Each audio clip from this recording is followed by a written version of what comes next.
What's up, guys?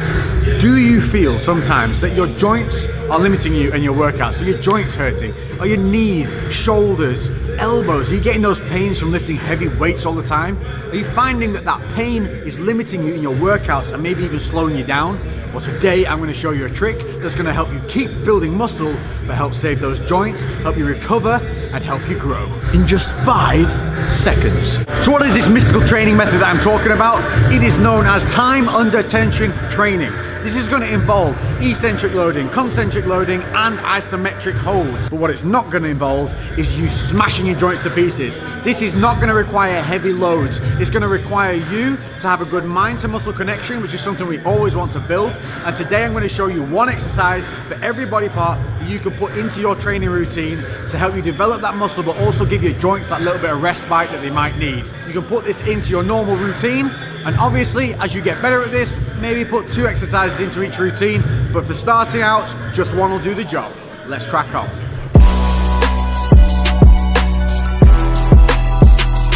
So we're going to start it out on the lower parts. We're going to start with some leg extensions. Now the process of this is going to be 5 seconds over 4 phases. So we're going to be doing a concentric, an isometric, an eccentric, and then a stretch, each one for 5 seconds. Most important thing on this is going to be the longest explanation because so many people fuck this up. You want the pivot point in line with your knees. You want the back of your knees on the pad. If your knees are not on this pad and they're further forward and there's a gap here, you're going to put stress on the knees and bust them up. Bad times. Handles are here for a reason. Grip and pull on the handles as you drive. That's going to keep your hips down. How many people do you see doing this stuff? That's because they're not thinking about their body. They're thinking about moving weight from A to B.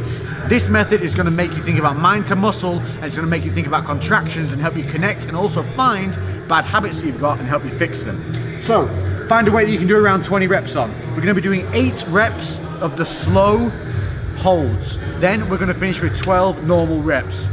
The 5-second phases, easy. We're going to come up for 5-second counts. Feet parallel. 2, 3, 4, 5. At the top, point the toes. Squeeze the quads. Hold for 5, 4, 3, 2, 1. Bring the toes in. Start lowering down over 5, 4, 3, 2, 1. As it comes towards the base, don't let the stack touch. And hold that stretch there. Hold that load. 5, 4, 3, 2, 1. And we're going to repeat this 8 times, slow and steady each way. This is going to stop you kicking out and having those bad habits of just swinging the weight through. Once you've done all 8 of these and you get to the bottom, you get that final 5 count hold, then it's straight in, 12 reps, gripping those handles, keeping those feet parallel and toes up this time. If you want to, you can point the toes, but a little less control.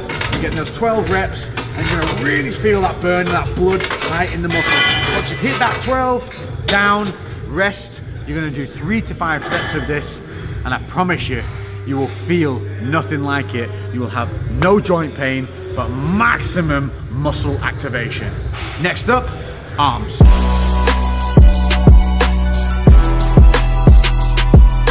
So triceps, we're going to be using the V-bar and the cables. Now you can alternate the grip accordingly as you play with this. Don't be afraid. What I show you here, you can take it and go, but then go and twist things around and make a move as you see fit. But we're going to take, again, same thing, a rep range where you can do 20 reps on that weight, 8 and 12s like before. For this, pointers, shoulders back, rib cage down, hips slightly kicked back. What we're not doing is leaning over. From here, you're going to keep that scapula engaged. You're going to pull down with the elbows, and this is your start position. Start right, you'll finish right. From here, we're going to come down. 5, 4, 3, 2, 1. Squeeze, flex that tricep at the bottom. Look how my arm is at an angle. What I'm not doing is this.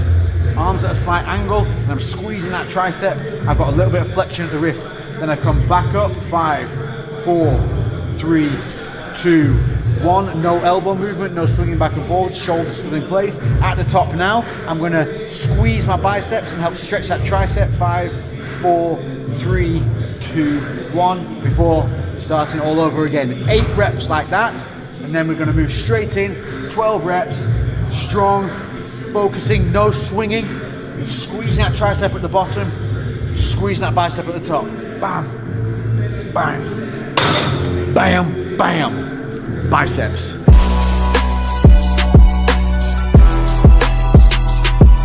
Bicep curls with the straight bar on the cables. Now we're doing it on the cables because it can offer constant tension if you put a little bit of a body lean on. But you can do this with dumbbells, you just got to be super controlled and not get lazy.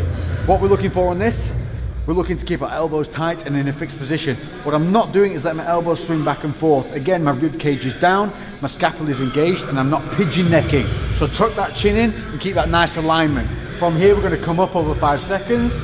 3, 4, 5. Squeeze at the top. 1, 2, 3, 4, 5. Not doing this. Keeping those shoulders down now, because this is the point where people want to do that hunch over and shoulder release. We're going to release out away from the body. 5, 4. Now the biceps under tension. 3, 2, 1. Get to that bottom. Keep an angle on the arm now. That's going to keep tension on the bicep. 5 seconds. 4, 3, 2, 1 before returning. Nice and slow. And look at the tension on the muscle. Veins popping. This is not heavy weight. If I was to just rep this all day, if you do it this way, you're creating overload with light weight. And like I said, once you've done those 8 reps, back in with those 12, keeping that form, no swinging, not letting the elbows kick back, elbows fixed, shoulders back, chest up, rib cage down, chin in, boom. Big biceps, 5 seconds.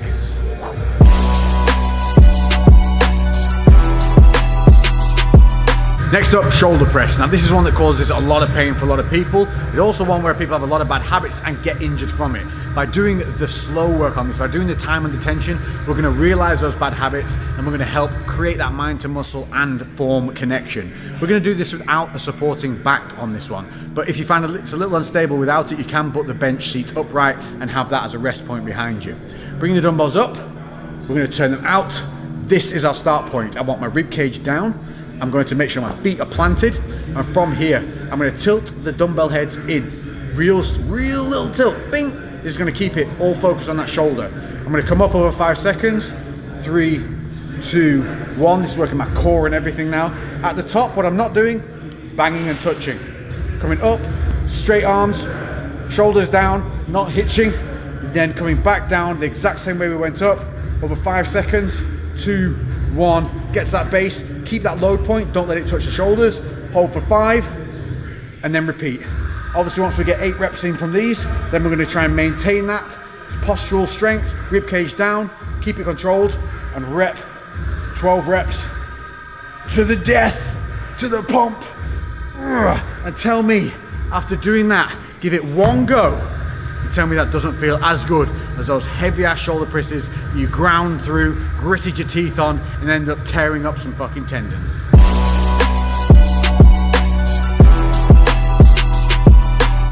So a bit of chest we're going to be using if you have one of these single arm plate loaded chests. Single arms are best. What we don't want is something that moves in a uniform manner where you move the left and the right moves automatically. We want that independent arm. So if you don't have one of these, opt for a dumbbell variation instead. But these are one of the best ones, especially if you're trying to protect the shoulders, if you do this correctly. So what we're looking for is, we want the handles to be around about nipple height. So I want that just one click up. That's perfect. What I want to do here is I want to make sure that I'm planting my feet and driving my hips back into the machine. You'll see a lot of people's hips creeping forward as they try and press out and struggle. That's not what we want. We want to keep all that drive in the pad behind us so we have something to press against. Same as a bench press on this, what we want to be looking at is arching that lower back, pressed against the machine, but keeping the rib cage down. We're going to be rolling the elbows in a little bit, and as we come down, we're going to keep our lats contracted, and as we drive out, keeping all that contraction explode out. Taking that load, this is going to be a part where we come back down to. That point just off where the pads touch, but what I don't want is an overstretch on the shoulders. So making sure that the handles are in front of the chest, not right alongside where we're just going to be stretching tendons. 5 seconds up, 3, 2, 1, making sure that my elbows look uniform. A lot of people you'll see have one rotated out or one rotated in. That's usually due to shoulder impingement of some form, so take note. Holding at the top, what I'm not doing is locking my arms out and putting all the load on the elbow. Keeping my shoulders back, and just before complete lockout of the joints, I'm holding it here, 5 seconds. Then eccentric, 5 seconds, and what I'm not doing on this is allowing the shoulders to hitch up and the elbows to come high. I'm keeping those shoulders down, chest up, rib cage down, driving my heels into the floor, hips back. 3, 2, 1. Then we get to that stop point, a natural stretch. Don't overstretch. That's your hold point for the 5, and then repeat.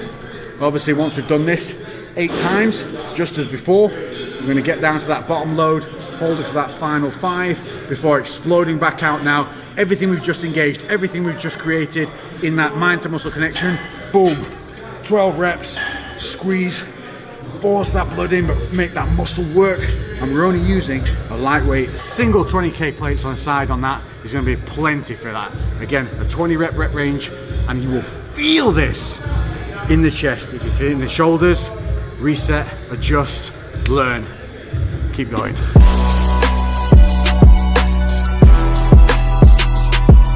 Back, and for this one we're going to be using the lat pull down. I love this machine, but it is one that people often have a big disconnect in their shoulder areas. They also don't have a lot of control with their rib cage and midsection. This is going to help fix all of that, plus keep a healthy scapula, because your scapula are going to be crucial here in controlling the shoulders. What we're looking for is not an overly wide grip. Grip to wherever is natural. If you're not over 6 foot, you don't need to be grabbing the edge of the bars. Just use your sense on where it feels good. We're going to grip just past the bend anyway. We're going to sit and make sure our knees are pinned underneath this pad. Your feet should be solid to the floor with a right angle up into the pad, and you shouldn't be able to move your legs underneath that pad. That's important because we're going to drive against it. From here, we're going to set shoulders back and down, rib cage down, chest up. It's going to feel weird and a little bit tight, but it's perfect. From here, we're going to pull from the elbows. The movement starts here, not at the hands. We're going to pull down from the elbows, 5 seconds. Get to that squeeze point is here, not here. Don't try and come overly low.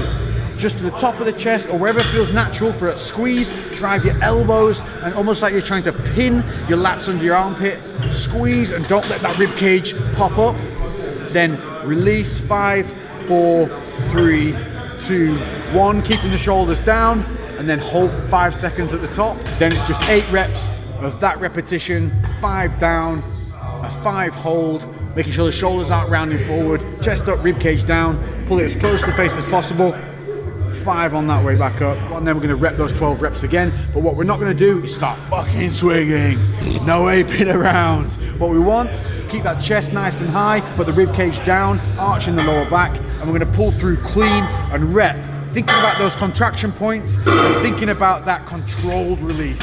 12 reps, really feel that stretch, and you will feel that from here all the way down.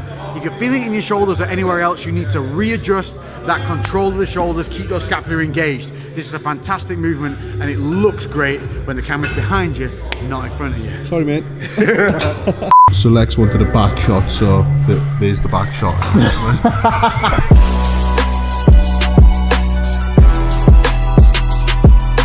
Last but not least, we're back on the leg extension machine, and this one is for seated hamstring curls. The reason we're doing this over lying curls is because there is no lower back tension when we do it this way. So for setup on this, the same rules apply. We want our knees in line with the pivot point. We want that seat further back rather than too far forward, if anything. We're going to grip on the handles. As we curl under, what we don't want is to allow, as soon as we pull, those hips to shoot forward. You'll see this all the time. People end up halfway down the seat here, because what they're doing is using their body weight to pull the weight through. We're going to keep our grip on the handles, and we're going to push our hips back.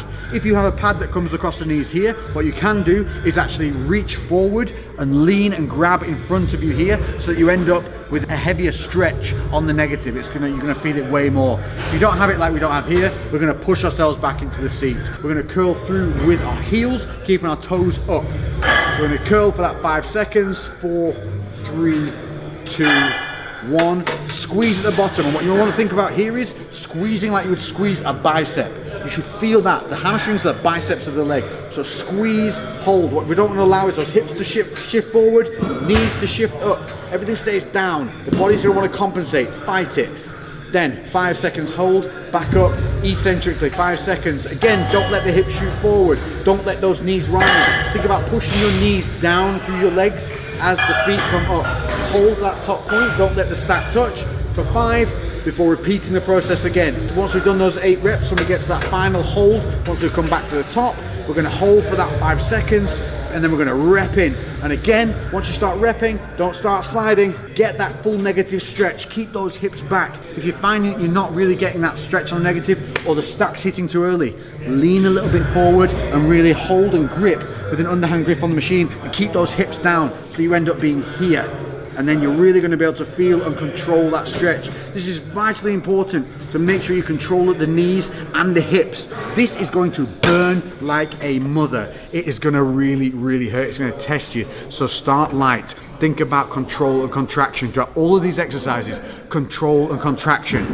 But what it's going to prove to you is you have a good mind to muscle connection that you can build. You have errors that you're going to see from having to go slow rather than fast that you're going to be able to fix. And once you do that, when you translate this back into lifting heavy, those weights are going to move smoother, they're going to move more controlled, and more importantly, you're going to know what you can lift in real weight rather than just weight you can shift from A to B. As I said before, I'll say it again, don't shift it, lift it.